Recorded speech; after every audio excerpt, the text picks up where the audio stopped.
Hey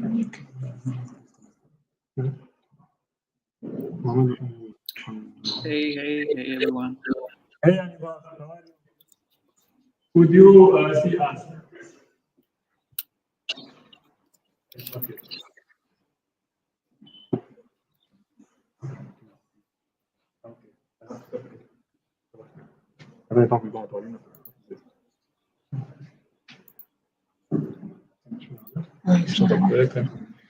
Hey Anibal, could you hear me? Yes, I can hear you. And could you see the audience? Yes, I can see them. So we're gonna start in 3 minutes, and we wanna try that it's all okay. Students, could you hear Mr. Anibal? Say hello to Mr. Anibal. Hi everyone, how are you?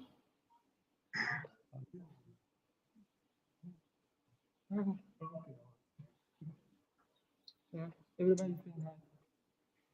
I hope you are ready. We are not. Yeah, can you hear me? Yeah. Yes, they hear you. They hear you right. Great. So what can I say? طب ما بعمل ديفيزيون لايف استنوا لايف قبل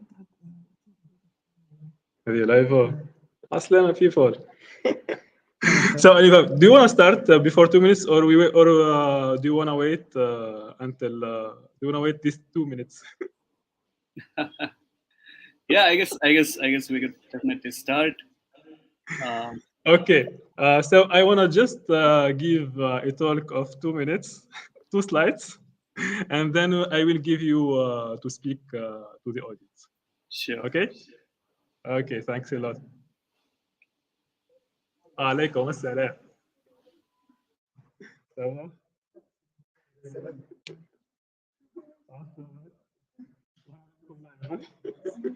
So, okay,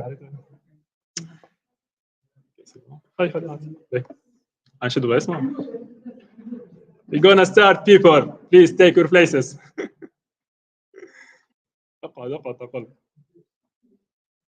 So, hi everyone. Hope you are ready today to learn something new and very interesting. Google Summer of Code, which is a chance life opportunity. This info session, we will try to answer all of your questions. Let me introduce you the organizers of these info sessions. With me today, Mr. Alaeddin Lourini, which is a full stack web engineer at Energy Solutions. He is the representative of Google Developer Group of SUS. Me, I am too a member of GDG SUS. This info session is also organized by Google Students Club at EPE, which is elected 2 times winner of Best Club at EPE, and Women Tech Makers of SUS. So there is no better person to talk about Google Summer of Code than Mr. Anibal Singh, who participated at Google Summer of Code at 2019. Mr. Anibal Singh is also co-founder and CEO of Dinopi Inc., which is an artificial intelligence startup. He is also a winner of Google Scholarship Venkat Panchipakishan Memorial. He led the Google Students Club.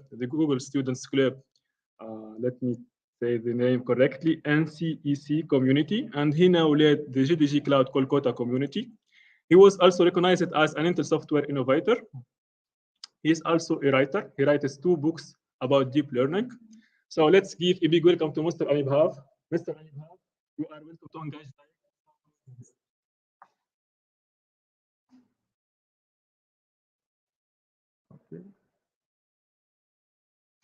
Okay, Anibal, you can start. Okay, Anibal. Do you hear me? Yeah, you're mute.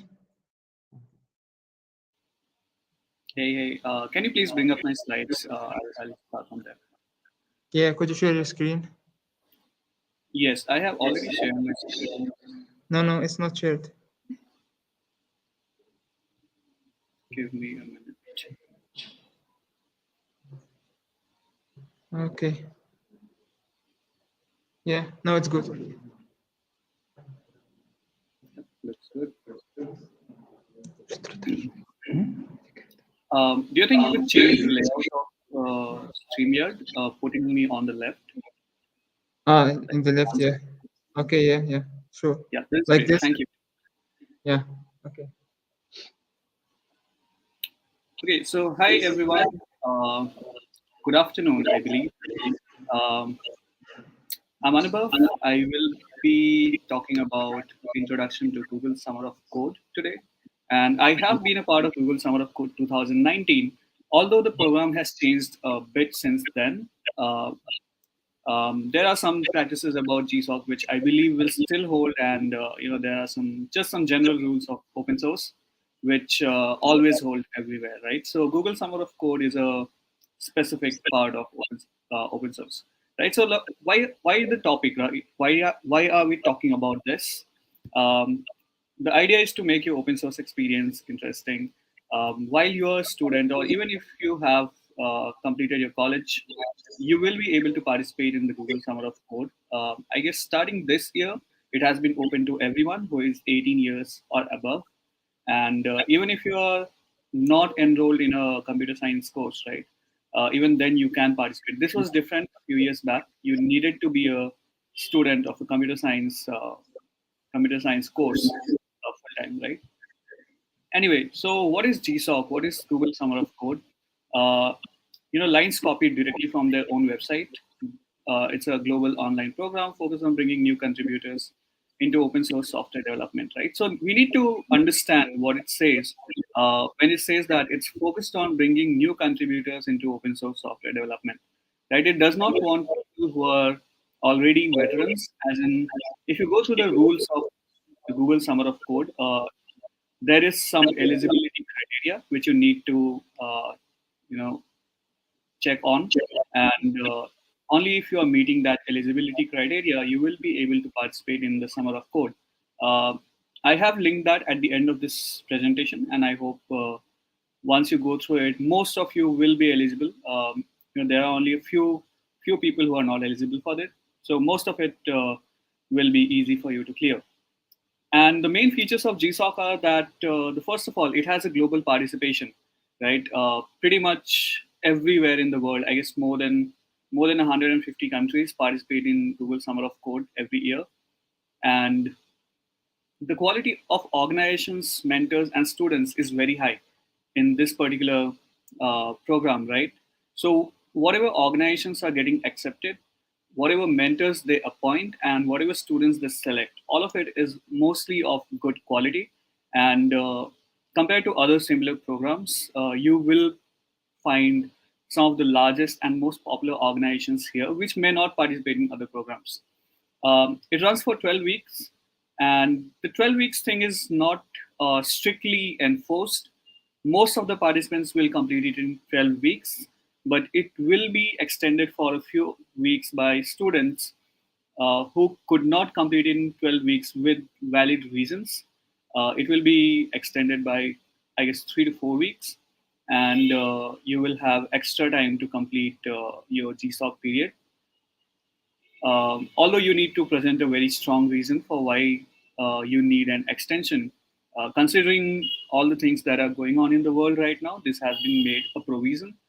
Initially, it was not there, but now it is there, and it can be used. There's a stipend. Yes, there's a stipend, which I guess in Tunisia, the maximum cap is 3,000 USD.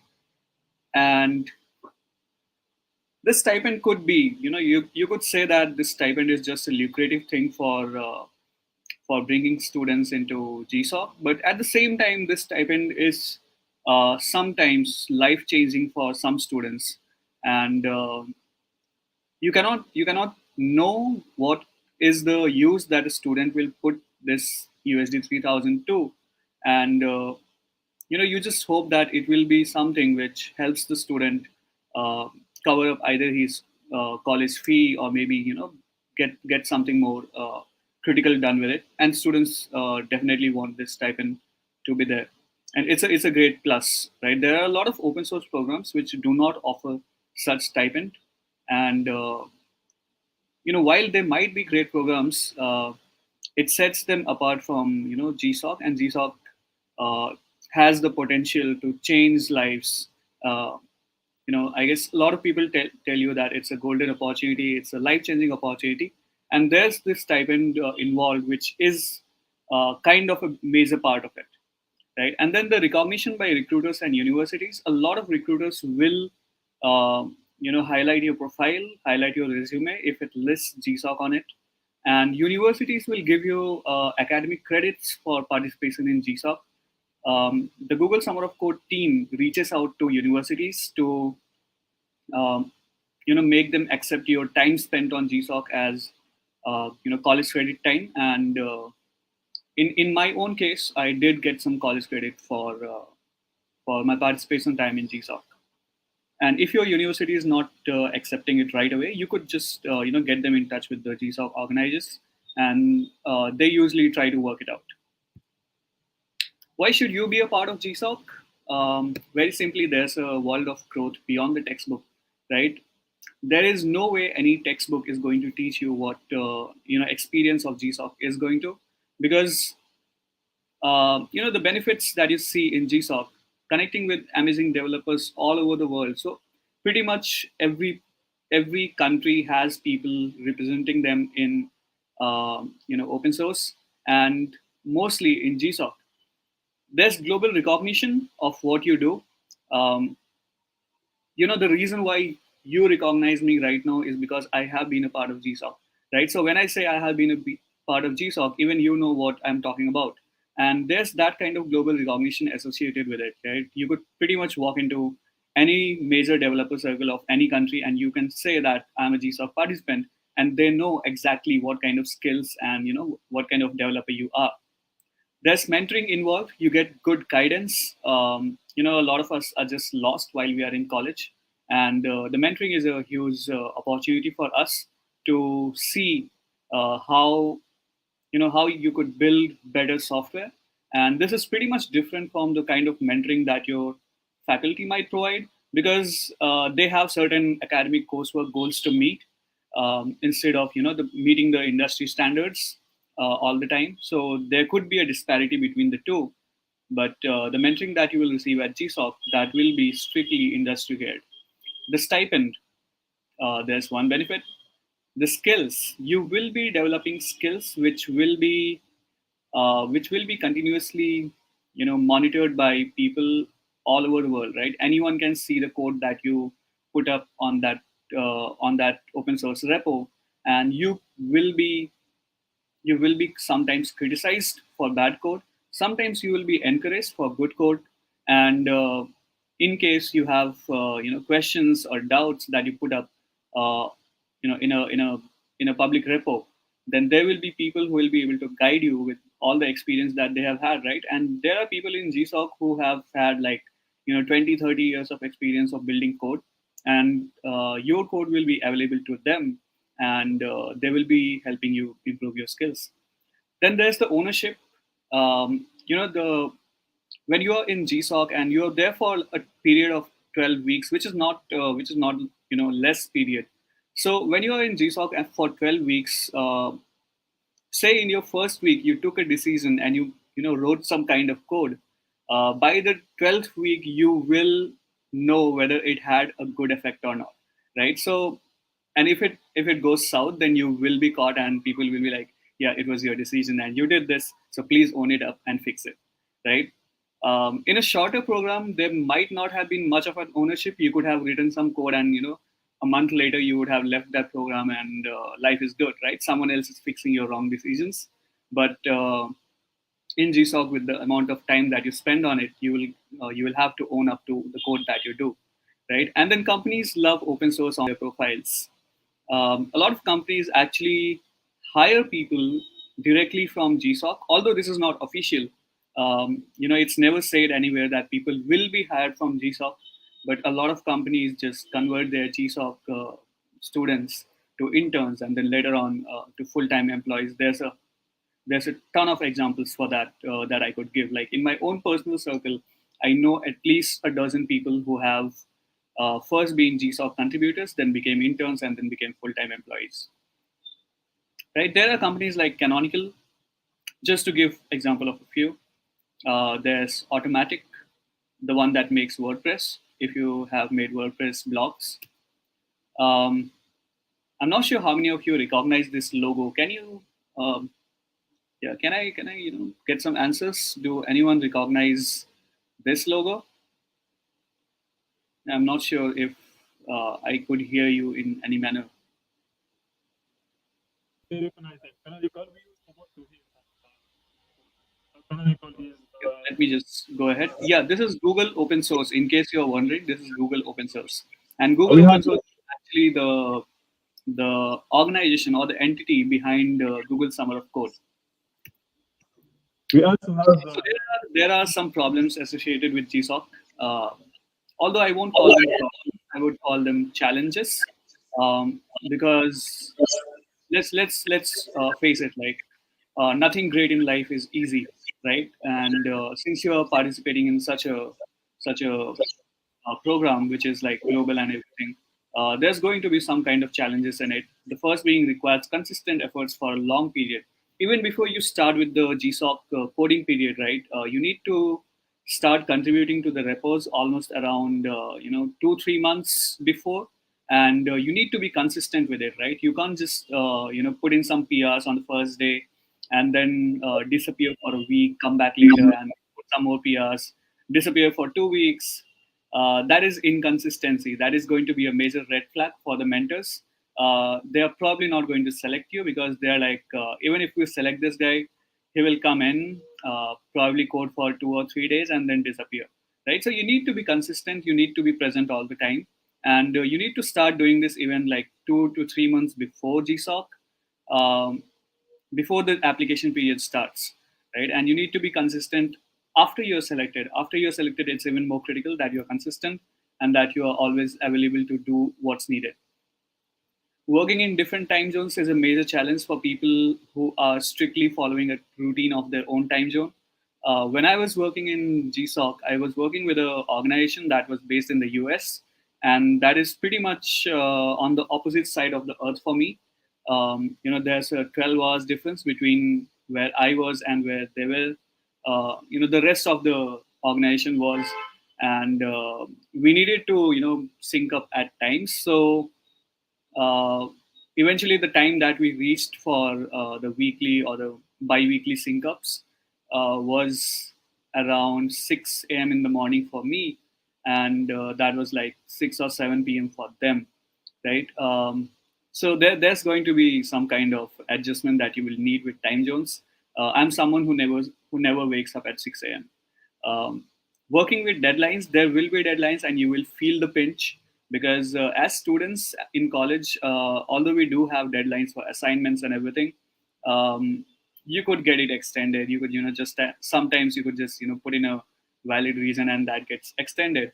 But in GSoC, you will find that tougher, and people will hold you responsible for not meeting deadlines, and that will keep happening every week because you will be submitting a proposal with your timeline in which you have listed out what you're doing every week, right? So you're going to be held accountable to your own proposal of timeline, and you need to get that done by hook or by crook. Working under public scanner, the way I told you before, everyone will be able to see what you're doing, and this can be intimidating, right? Once you start coding, like it happened with me in the first month of my GSoC period, that every time I put up some PR, there was someone telling me, follow this coding guideline, or don't solve it this way, do it another way. Don't name your variables this way. All of this can get a bit intimidating. A lot of people telling you to change the way that you code. So yeah, that could be a bit of a trouble, and you will constantly be under public scanner for your code, right? And then there's again the ownership, right?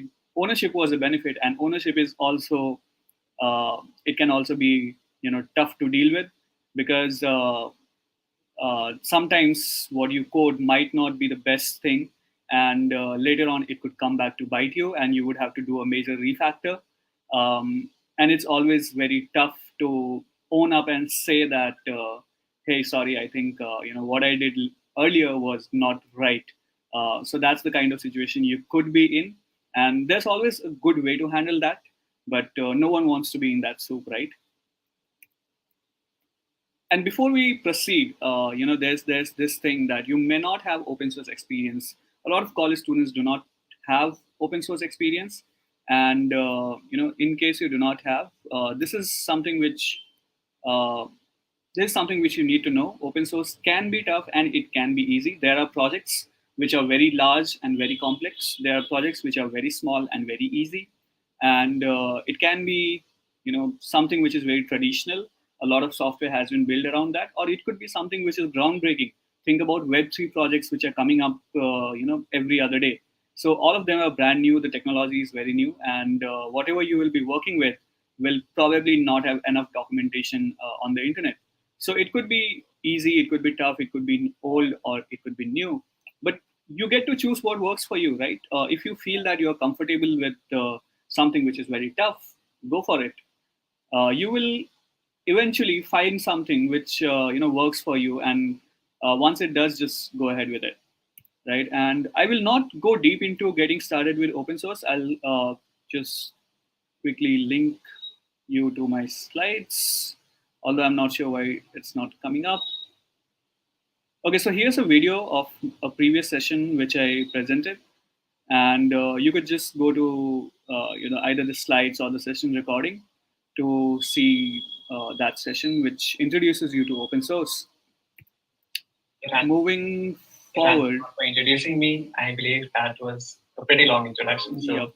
I won't be adding any much more to it. I'll just be simply like repeat. Yep. So here's the thing. If you have a question, raise your hand. I guess I'll take some questions here for just 5 minutes.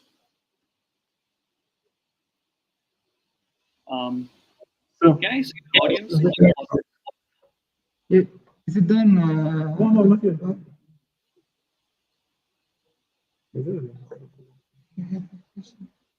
Oh, okay.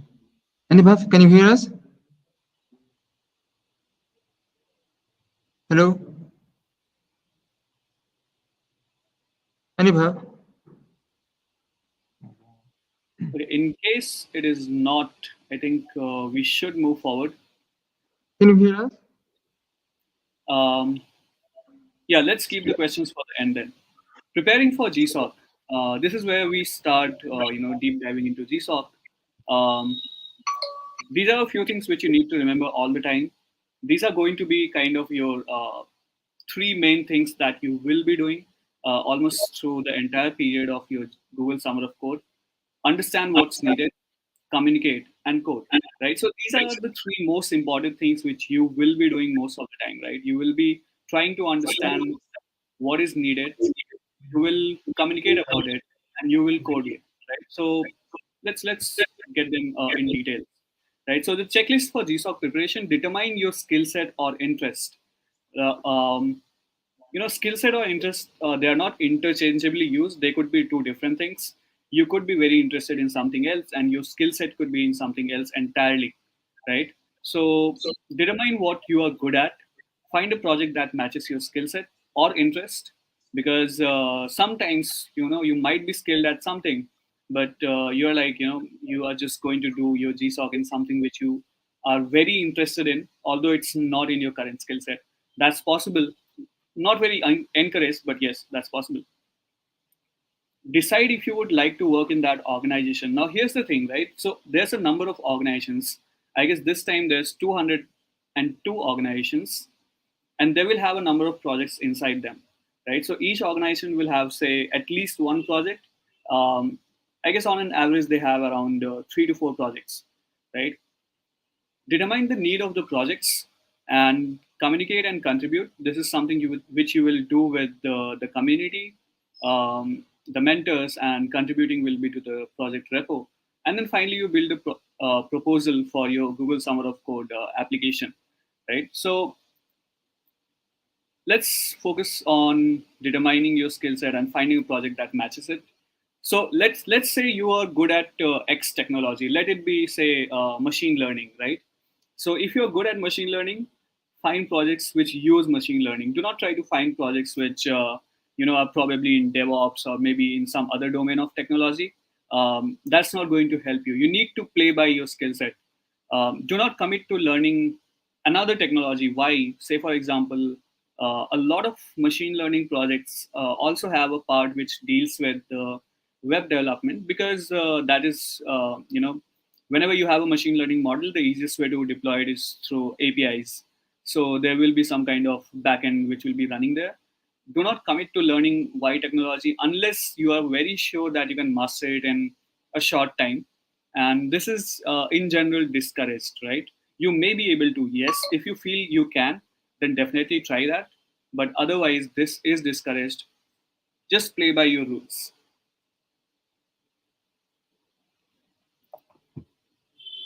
And if you have experience working with any given technology in the past, find projects using X. I'll tell you why. Because when you're making your proposal, um, you need to back why you are the better person for doing that particular project, right?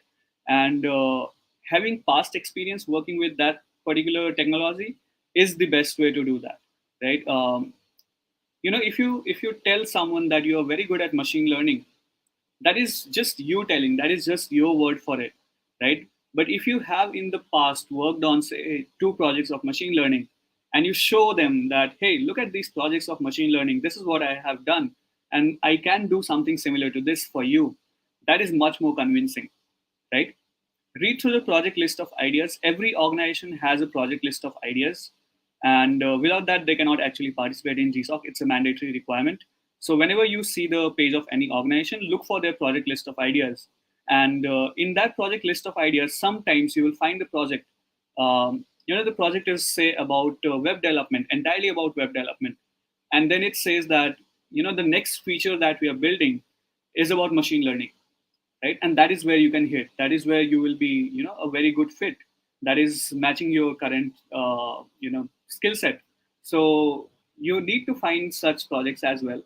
So if you are, so there's this thing, right? On the organizations list in GSoC website, there's a number of filters, filters like web, filters like data science, machine learning. I guess there's also some operating systems. So there are a number of filters which you could choose, but they're not complete because they do not go down to the project level. That is technology defined by the overall structure of the organization, right? And at times you might miss out on projects which could have had you as the best fit.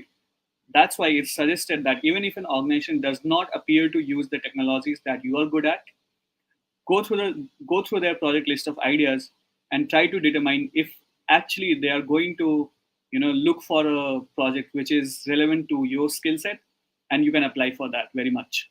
A lot of people miss out on this. And yeah, don't be this, right? So what I want to say basically, um, yeah, don't try to be this person. Okay, deciding if you like the organization. Now, this is very important, right? Sometimes you might find a project which is very relevant to, your skill set and your interests. But what if that organization is not great for you, right? It could happen.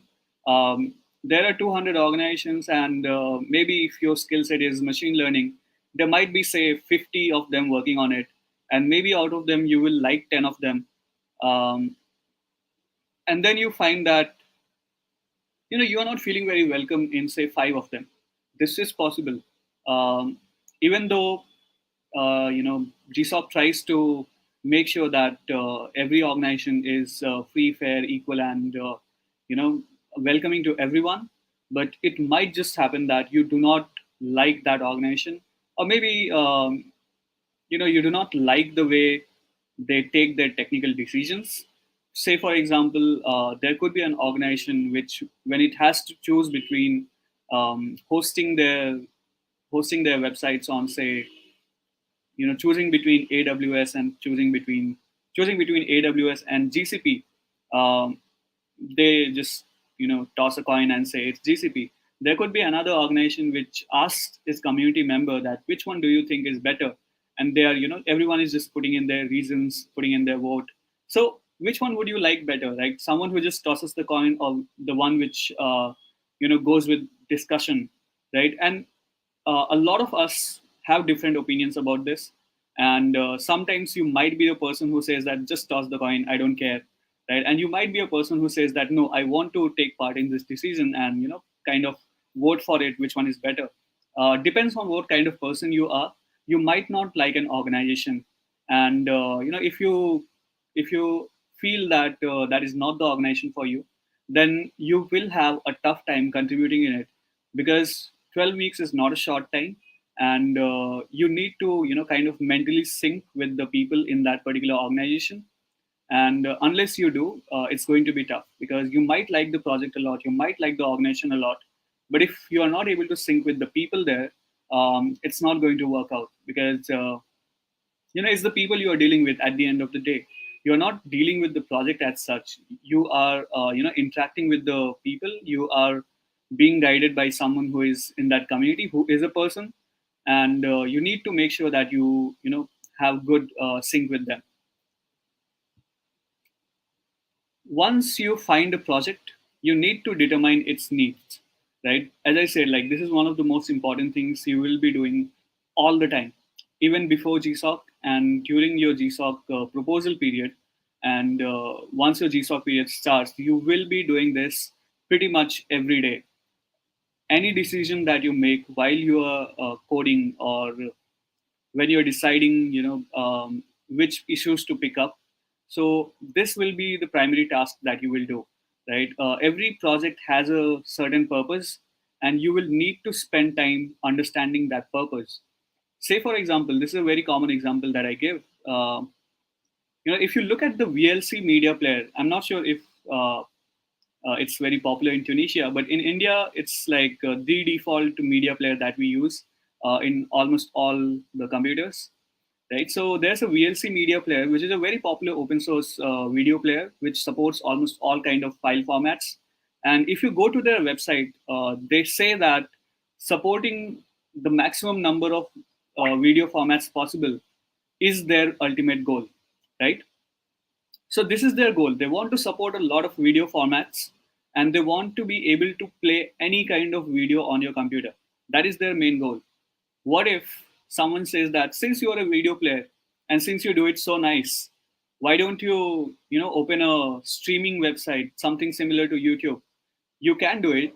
You support a lot of video formats. Why don't you do it? That's not their goal, right? They do not want to be YouTube. That's entirely out of idea for them. Even though they are definitely doing working with videos, playing videos, their entire software is about videos, but it's not supposed to be YouTube or Netflix. Do not make assumptions about what is a bug or a feature. Ask, right? So there's a popular joke, right? If it's not dangerous bug, then it's a feature. So do not do that. Ask the community, ask the people who have made that software whether it's a feature or a bug, and they will tell you whether it's a bug or feature, right? Sometimes you might think that something is a feature, but it is actually a bug, and you could have solved it, but you skipped over it, and someone else came in and pointed it out, and they solved it, right? That just takes away something which you could have easily done, but that was taken away by someone else, and that's not good. That's not a great feeling when you are kind of competing with others to make contributions, and you just see that someone else just took it away from potentially you could have solved it. That won't feel good. So ask about it, right? Every time you see something, ask about it, which you feel that it could be something else. Yeah, don't suggest machine learning or blockchain to every project. Yeah, this is very important, right? As students, we believe that every cool technology needs to be implemented everywhere. Do not do that. And here's a very relevant meme. So if something is very cool, it does not mean that it is going to help your project. and you should not be suggesting it to your project all the time. Finally, communicate and contribute. Right, these two words are kind of the most important words to keep in mind while you are at GSoC. And it's very simple, right? Very, very simple. What I kind of want to say here, if you're preparing for GSoC, keep on communicating, keep on contributing, right? Get into their channels, get into their IRCs, mailing lists, whatever they have. Every organization will have at least one channel of communication, and you need to be a part of it. There are different ways this is done. Some use IRC, some use Slack. Gitter is very popular. Some just use Google Groups or mailing lists. So, just make sure that you are communicating all the time. This communication may not necessarily be with your mentors, or may not always be about just the coding part. It could also be helping other contributors. Say, for example, there are some new contributors to your organization, and they want to understand a certain part of the project. Please go ahead and help them. That is good community member, right? So if you want to be facing a lot of visibility in your organization, you will want to keep helping as many people as possible, even though they might turn out kind of your competitors while you are applying for GSoC. But then you need to be a good community member, right? Because open source is all about sharing and growing together. That is the whole idea of open source, and good communication is a part of it. Lastly, you will be building a proposal when you are applying to GSoC, and this is what you will do. Follow these step by step. First of all, determine the problem. Right, this problem could be listed in the project list of ideas, the one that the organization provides. It could be a problem which you have identified by going through their old issues, or issues that have been created and are still lying open, or even maybe closed issues which were closed because no one could solve them at that time, right? So try to find out the problem. It could be something which you observe while you're contributing to that repo, and then decide, can you solve it, right? This is very important. Identifying problems. You found 10 problems, yes, but can you solve them? How many of them can you solve? Say out of those 100 problems, you are able to solve 20. You have narrowed down. And now your question will be, if you can, how will you solve it, right? So this is very important. How are you going to solve it? Is your approach the best? Are you going to take the best possible approach, or are you trying to take a suboptimal one, right? And in case you are trying to take a suboptimal one, you need to make sure that you have reasons of why you are doing so, right? So why is your approach the best? Once you have figured out the problem, once you have figured out the solution, and once you have figured out how you're going to solve it, tell that to the project maintainers, right? So the maintainers could be either the organization admin, they could be your mentors in that organization, or they could be simply other senior members in that organization. Senior members does not necessarily mean someone who is like very elder to you. It could be someone who has been around in that project for a long time and understands it at depth, right? So they will be able to better guide your approach. And once you have communicated it to them, and right, kind of approved it, or said that, yeah, this sounds good, looks good, or maybe go ahead. So once they do that, you need to chalk out the implementation requirements and the details. How are you going to implement it? Make sure you have a very detailed plan for that, right? Because you do not want to fall in a bad situation where at the end of it you will have to own up, as I said in the ownership part, right? So make sure that you chalk out everything correctly to the last detail, and that is when it will be properly discussed, and you could then just put it in the code. It's a very bad idea to just start coding right away before you have listed your solution details. Do not do that, because you might just end up coding it, and someone just points out that, hey, this is not looking good, right? This is not the best way to code it. you could probably have used something else. Do not do that. Make your coding, make your solution details very clear before you start coding, so that later on it's not possible to make a loophole in what you have done. Don't fit a square peg in a round hole. I'll say this again, and this is very important. This is what a lot of people make mistakes in. Not not sticking to what the organization has done before or the project has done before, and trying to bring in something new. This is a very common mistake. Do not do it. I'll give you an example. Say, for example, there's a website which needs animations on it, right? And so far they have only worked with pure CSS. They have not used any library for animations, and they have strictly used pure CSS for some reasons. We do not know what. You come in and you say that, hey, I will make these animations and I will need so and so library for doing so. And they're like, please don't use libraries, please just use plain CSS, right? So this could be a requirement. We do not know why, but this could definitely be. It's usually done with email templates. Email templates do not allow you to use libraries, so you will have to just code it in pure CSS. Now here's the problem, right? You are very familiar with that particular library, but you are not very familiar with how to do it with CSS. So you have two options: either drop it, or else you learn how to do it with CSS and then get it done, right? So that's up to you then. But do not try to bring in that library and fit it in pure CSS code. That's not going to work. They're going to reject your PR, and you will just have wasted a lot of time and effort, right? So yeah, pretty much do not be in this situation. The way it is going, try to continue it further that way. Do not just give a proposal which is tangent to what they were moving in.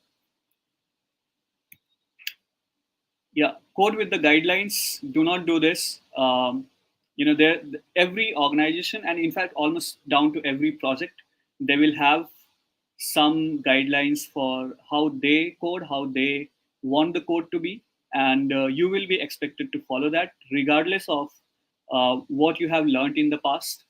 Say, for example, there could be an organization which says that between the definition of two functions, you need to keep two new lines of space, right? They say that you need to complete your function, do enter, enter again, and then start another function. There could be another organization which says that you need to put three new lines, and you cannot negotiate on that, because a lot of times their CI/CD tools, or maybe the tools that are going to run tests on them, maybe tools which are going to use that for automatic generation of documentation. So all these tools may not be able to incorporate the changes that you are bringing, right? So if they need three lines, you need to stick by that. They will need three lines. If you put in a PR with two new lines of space, they will simply reject that and ask you to please put another one. Although it looks trivial, it's very important. So stick to their coding guidelines. Finally, how do you work towards your GSoC proposal, right? Let's just narrow down on this a bit more focusing on the proposal, because that is pretty much the most important part of your GSoC application process. And a good line to remember at that time is you need to be a good open source Samaritan, right? Be a good open source person. What does that mean? How can you be a good open source person? So here's the deal. One, understand where the project needs to go. I'll keep on repeating this because this is the most important part of contributing to any open source repo. In fact, any project at all. Understand where it needs to go, right? Even a lot of you will join maybe some jobs after you are done with college, and this will again be the most important thing you do there. So I'll just keep repeating this line time and again. Understand where it needs to go, and contribute without haste, right? A lot of people are shy in contributing, or maybe intimidated, or they feel that what they are going to contribute will be wrong and people will judge them. Do not do that. There's no one who is going to judge you on open source, and once you start contributing, there is no open source administrator who will say that you have done wrong, right? There is a definite thank you from every organizer, every project admin for contributing to their project on open source, and GSoC is nothing different. Meet the coding guidelines, as I said earlier. Contribute regularly. This is very important for building your proposal. When you are writing a proposal, you will actually list down the PRs that you have contributed to that repo. And if they see a huge irregularity in that, that is a red flag, and no one wants that, right? Voice yourselves in decision making with well-supported logic. This is important, right? Whenever they are making a decision, um, if you have a good suggestion, you need to put that in. Yes, but how do you do that? Do you just put in your opinion, or do you put it with why you think that's correct, right? That's important. You need to do the second. You need to put in your opinion with a reasoning of why you think that's the right thing to do or the better thing to do, right? Say, for example, they're going to work on a new project which is about machine learning, and they are wondering or even deciding at that time whether they are going to use Python or they are going to use JavaScript for that, right? If you're familiar with machine learning, you know that the answer is to use Python, but this could be a point of discussion. And when you are suggesting Python for it, you don't just say use Python, right? You just put in a message, use Python, that's it. No, don't do that. You need to write use Python because it has a lot of libraries supporting machine learning. That is how it goes, right? So whenever you are putting in your opinion in open source, you need to make sure that you're also putting in your reason. Nothing is obvious in open source, right? When you are talking to people of different backgrounds, you do not know what field they come from, what kind of experience they have. You need to be explicit about why you think something is better. At the same time, be humble and accept alternate opinions. Uh, this is very important. Say, for example, you are giving a certain suggestion, you are saying use Python, and someone says that use C++. Do you disregard them immediately? They could have their reasons, right? If you ask them, they will probably say that, the libraries that you're talking about in Python, they are actually implemented in C, and C++ is a closer language, and it will run faster than Python. They're right. So here's the thing, right? You cannot just disregard their idea. You need to understand why they are saying something. Maybe they will provide their reason, maybe they will not. Sometimes people forget, and you need to be, humble at that time. You need to ask why. Why do you think this opinion is correct? And then they will provide you with a reason. And you need to think about it. You cannot just disregard it. You need to think about it. If you think again that they are probably the opinion that they are giving is not the best way for the project to proceed, you need to reply back with your reason. If your project needs to be completed within, say, 1 week, you do not have a lot of time, then it's probably going to be easier to do it with Python than doing it with C++, right? So there's logic, there's counter logic, and that will keep on going till you make the right decision.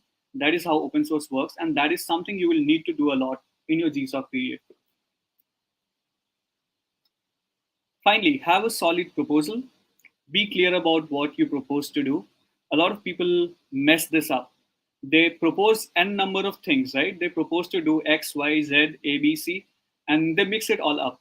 That is not what you're supposed to do. You tell them that, this is what I'm going to do. This is A, this is B, and this is C. This is what I'm going to do. X, Y, Z is not my concern, right? So be clear about what you're going to do. Include a basic introduction to yourself. This is important, although it changes very less. But a basic introduction to yourself is always going to let the other person know who you are, and if you have some kind of relevant experience in the past, include that, right? If you have any kind of similar experience in the past, maybe a hobby project, maybe a side project, maybe an internship, or maybe coursework, include that, right? Because that is a very strong indicator of your experience with doing what you propose to do. As I said earlier, something which you have done is much more important, much more weighted against what you are saying that you could do. have a realistic timeline for what you want to do. You will have 12 weeks, and those 12 weeks, I will break it down for you later, but you need to fit everything in those 12 weeks, right? So make sure that uh, you have enough buffer time in case for any reason you're not able to contribute the amount of time per day that you thought you would be able to, then you need to have some buffer time to catch up in the middle. And in case you are not able to maintain the timeline, it's going to be bad for you. Uh, yeah, back choices with reason. The previous explanation which I did. Make sure that you have a very good reason for everything. Your proposal will be read by the project mentors. So go deep into the discussion. Yeah, you could go deep into a discussion because whoever is going to review your proposal, they already know the project very well. So you do not have to be very abstract about it or very vague about what you're going to do. Be very clear. If you're going to make any changes to, say, MySQL table, you could definitely name that table. They know which table you are talking about, right? Not an outsider. So yeah, if they have a template, if they have a proposal template, follow it. If they do not have a proposal template, then you could pretty much do anything. You could go on the internet and look out for GSoC proposal templates and use any of them. You need to break down your tasks in terms of priority. There will be some tasks which are critical. There are some important good ones and critical in future ones to do, right? So make sure that you are able to determine the right priority for the tasks that you are proposing to do, and you give them due importance in the timeline that you mentioned, that the most critical tasks will be done first and will be done swiftly, then the important tasks, and then finally have some space for good to have tasks if possible. And you also need to mention critical tasks which need to be done in future, maybe not by you, maybe by someone else, maybe next year, maybe 5 years later, but there will be some tasks like that, and you need to mention them. Maybe you won't add them to your project timeline, for your GSoC timeline, but you need to add that as well. So anatomy of a proposal, first is going to be your introduction, and the problems you found out in that project. This could be, as I say, taken from a number of places.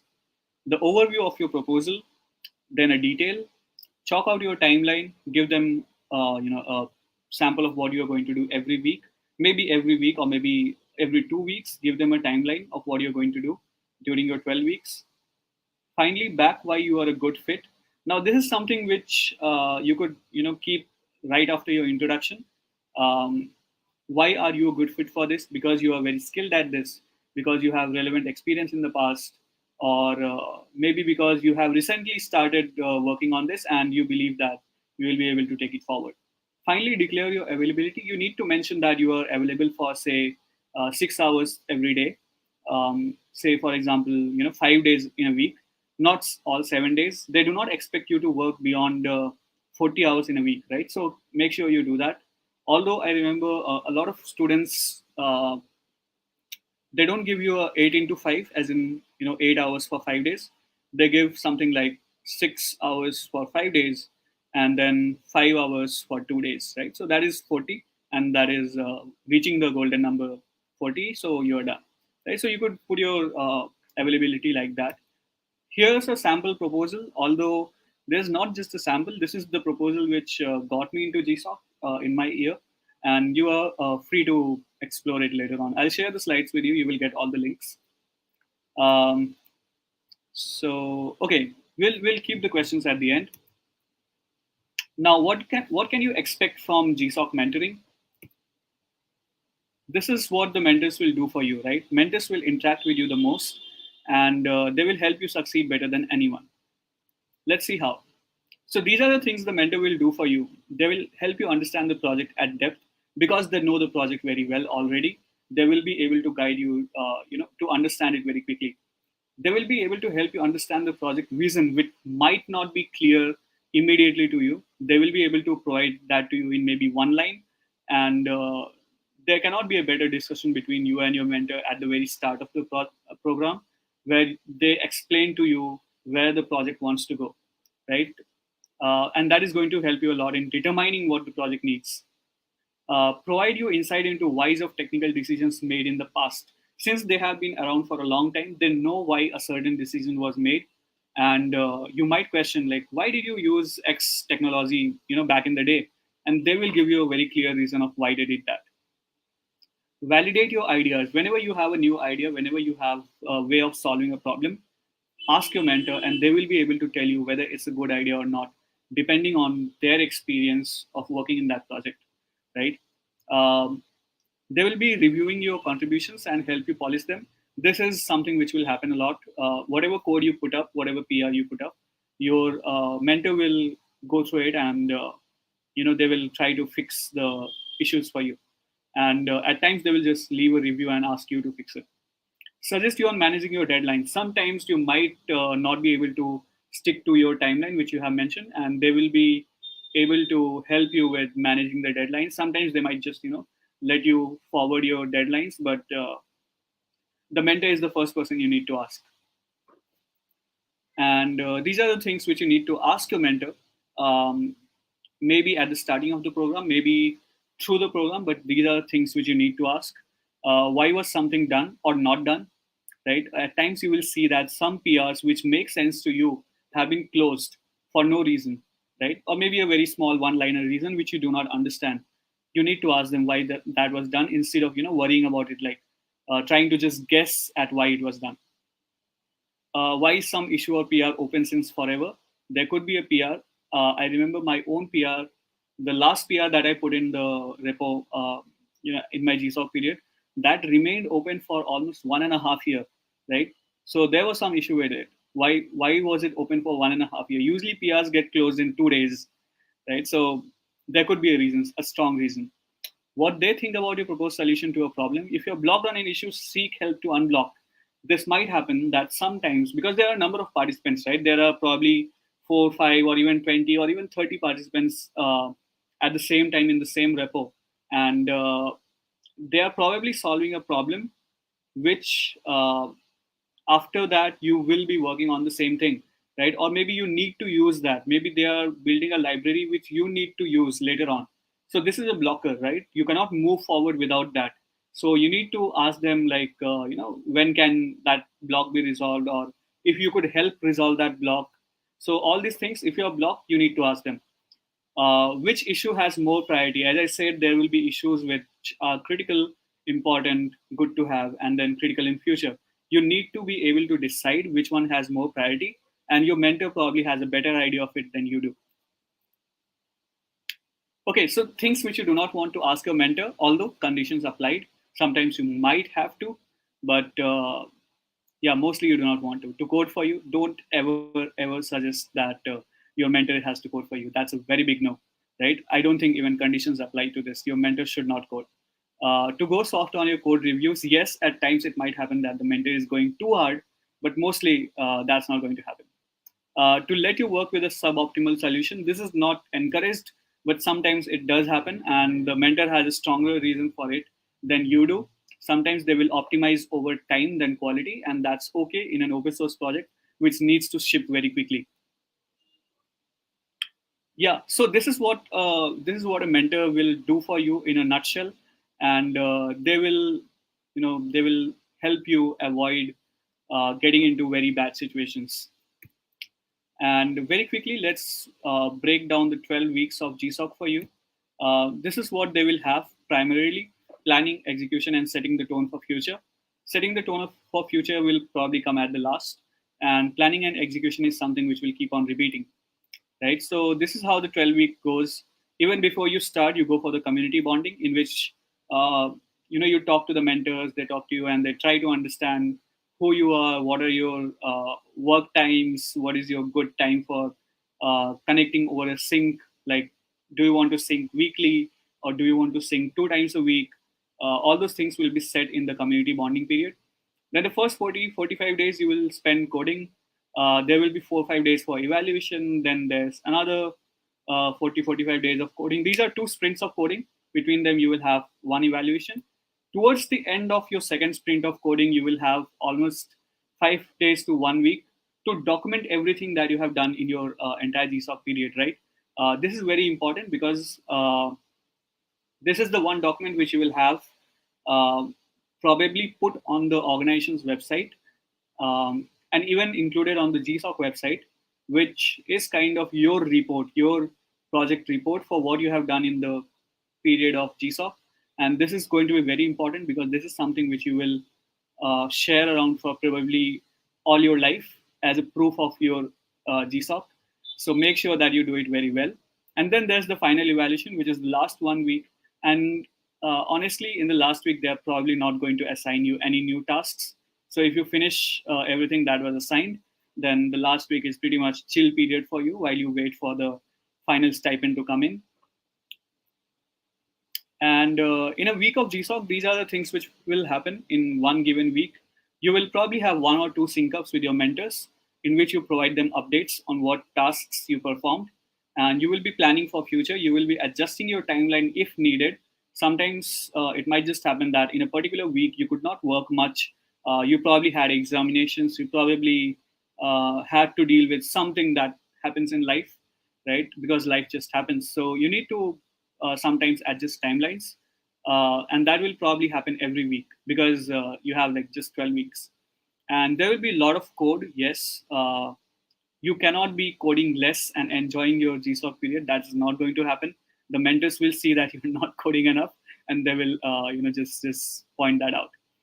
Constant communication with mentors and fellow contributors. This is going to happen all through your 12 weeks. You will be almost always responding to whatever is coming your way.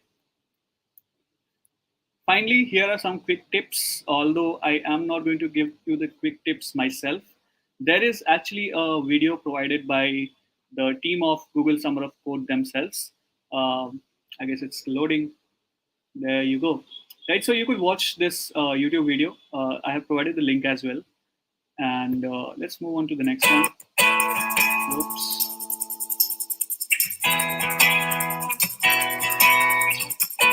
The Google Summer of Code program is about making sure both our student and the projects they work on are successful.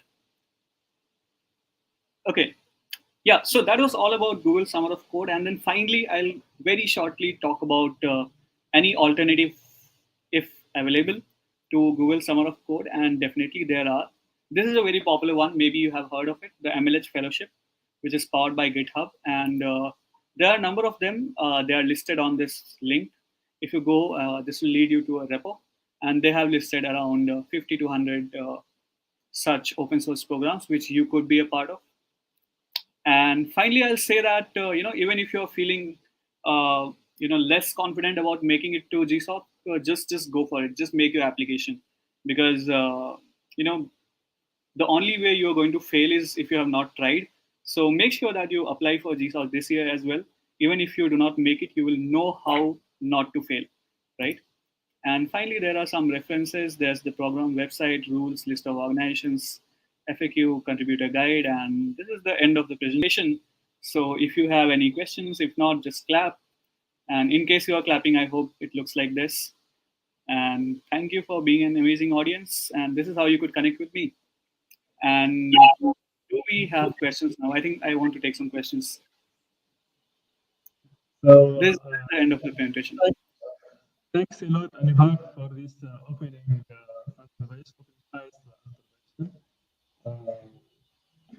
You clarified a lot of information to us, and I think that everyone knows how to participate in the Summer of Code, and most of all, how to prepare a good proposal. We already have some questions in the chat platform. So here within our many. Okay, I cannot hear you. Give me a minute. Can you hear us? Hello? Yes, I can hear you now. Okay. I said thanks a lot for this opening item. Thanks a lot for the clarity of the explanations. I think that everyone knows how to participate in a good Summer of Code, how to write a good proposal. We have some questions. So in the chat part, Ms. Amani is asking, are you going to explain the selection process? She is asking about the selection process. Interesting. Can we bring this up on the screen? Maybe if someone clicks on that, it will come up on the screen.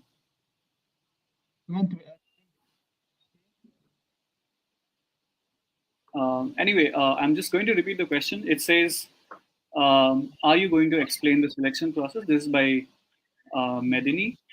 So, yeah, although I cannot exactly comment on the selection process of all organizations, because each organization has a different way of selecting their contributors.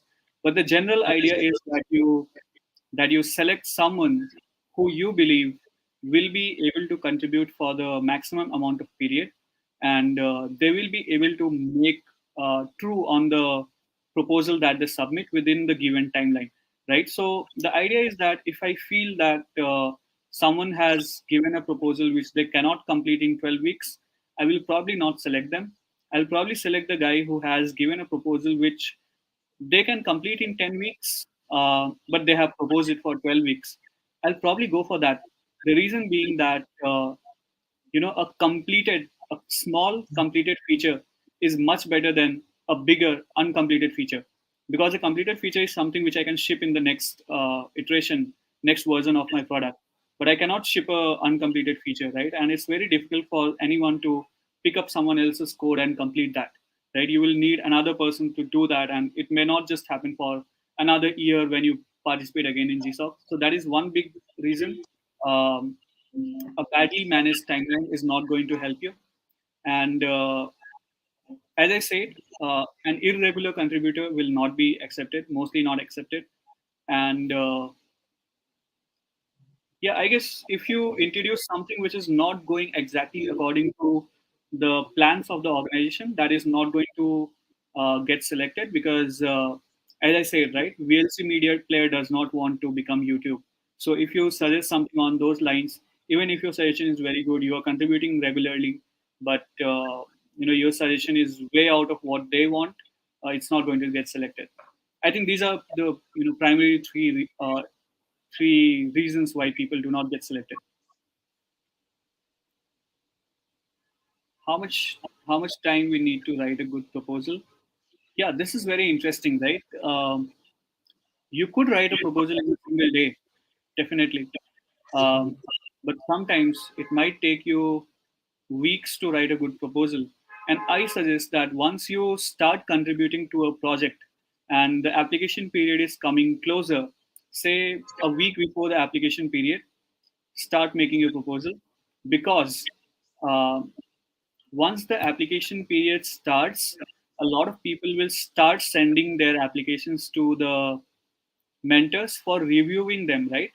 And while the application period is open, you could keep updating your application based on the feedback that you get from mentors. So if you put in your application, your proposal at the very start, say for example within the first 2 days, then you can ask one of the mentors to review it, and they will give you feedback over what is better and what is not so great. And you could update your application, right? You could update your proposal, and that is going to help you get it selected more surely. I think this happened with me, and I remember I submitted my application pretty much within 12 hours when the application period started, and I got feedback, and I iterated on my proposal twice. And by the time I was done with submitting my proposal, it was exactly the way they wanted it, right? So it was almost certain that I would make it. If you put in it late, there's the thing, right? I guess the application period is open, and I'm doing this session now. Some of you will probably learn about GSoC today, and you will put in your proposals very quickly, maybe in the next 2-3 days. And think of it, right? A lot of such sessions are happening all over the world, and a lot of applications are going to come in the next 3 days, or maybe the last 3 days of the application period, and a lot of them will probably not even get seen, right? So you want to make sure that when the application period starts, you put in your application as soon as possible. Although at the same time, do not forget to take a shot. Uh, you never know. Yeah, you might just get selected if you have a very good proposal. So take at least like 1 week to 10 days to make a proposal before the proposal period starts. Can I send animated video or presentation as a proposal? Yeah, this is very interesting. In the GSoC portal for putting your proposal, the only way to do it is by attaching a PDF, right? You need to upload your PDF somewhere and you need to link it. I guess that is how it works. So no, that is not how that works. So initially you could put in a Google Doc link and that will get reviewed by your mentors and your organization admins. And when the application period gets over, you need to either that link will be converted to a PDF or else you need to upload a PDF on that page, right? So eventually you will be submitting a PDF. You could definitely link to a video, and within that PDF you could link to a video, uh, and or maybe the presentation that you have made. And if the mentor is interested to see it, they will see it. Although I believe they do see it if they have time. If they do not have time, then they are not going to see that. But you would definitely put in video as a link. Do not make your entire proposal a video, right? That is going to hurt you. Make your proposal, yes, put it in a document, and to explain some point or maybe to give a kind of maybe to add something to it, you could put in a video. That is totally doable. um, it's in fact a very general practice that when we want to put in some flow chart or maybe a diagram, we just we create images of it, but those images are not very good to view in PDF because PDF is like very small, very narrow, and it's not possible to view such high resolution images there. So we put in the images there because anyway they are not going to be able to see it. But we at the same time we add links to it near the images, right? If you saw my presentation, at times I did that for videos. I have put the videos there, but I have also put the link of the video below it because sometimes you might not be able to see it in the PPT itself, and you might have to go out and see it. So this is what we do for high resolution images or extra documents, extra attachments.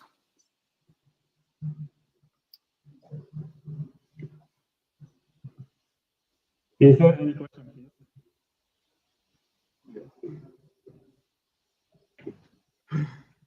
Okay.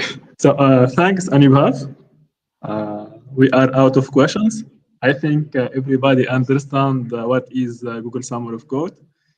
They are now aware about the time they need to write a good proposal. It's not that easy. We wanted to thank you a lot. It was an amazing time. Emeni, do you have other questions? So Emeni have a last question. Once you are not accepted, okay. Let's finish this Okay, so question. yeah. Once you are not accepted in the selection process, does that give the right to choose an alternative?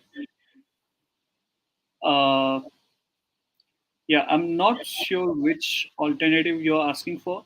Is that an alternative to choose another organization, or is that an alternative to participating in another program, something like an alternative open source program? So I'm not sure which alternative you're talking about, but let me quickly go through both of them. You could apply to multiple organizations at one go. I guess you are allowed to apply up to 3 organizations, and you could put in 3 different proposals for them. Any of them who selects you first gets you, or yeah, the first come basis on the first come basis they select you. Whoever selects your proposal first just takes you as a candidate. Otherwise, you could if all 3 of them end up not selecting you, um, then you could definitely reapply next year or be a part of any other open source program. No one will stop you from doing that. But yeah, within GSoC, you could apply to multiple organizations, multiple proposals. In fact, within the same organization, if you want, you could make 2 proposals. People won't stop you, although not suggested, because it shows you are confused. But you can, and it's very tough. Honestly, it's very tough to apply to multiple organizations. Usually, one organization will take all your time. I hope that answers the question. Yeah. So Amani said yes. Thanks a lot, Amani, for your question. Again, thanks a lot, Anubhav, for your intervention. As I said, it was really an opening eyes intervention. I think everybody understands what is Google Summer of Code. It's an amazing opportunity. They also understand how much time it needs to be done. We wanted to thank you. This is a certificate of appreciation. Oh, okay. Thank you. Thanks a lot. That's amazing. We have to say to you now bye, and inshallah we're gonna meet soon. Thank you a lot. Yeah, thank you. Thanks a lot for the opportunity. Great talking to you, all of you. Thank you. Thank you.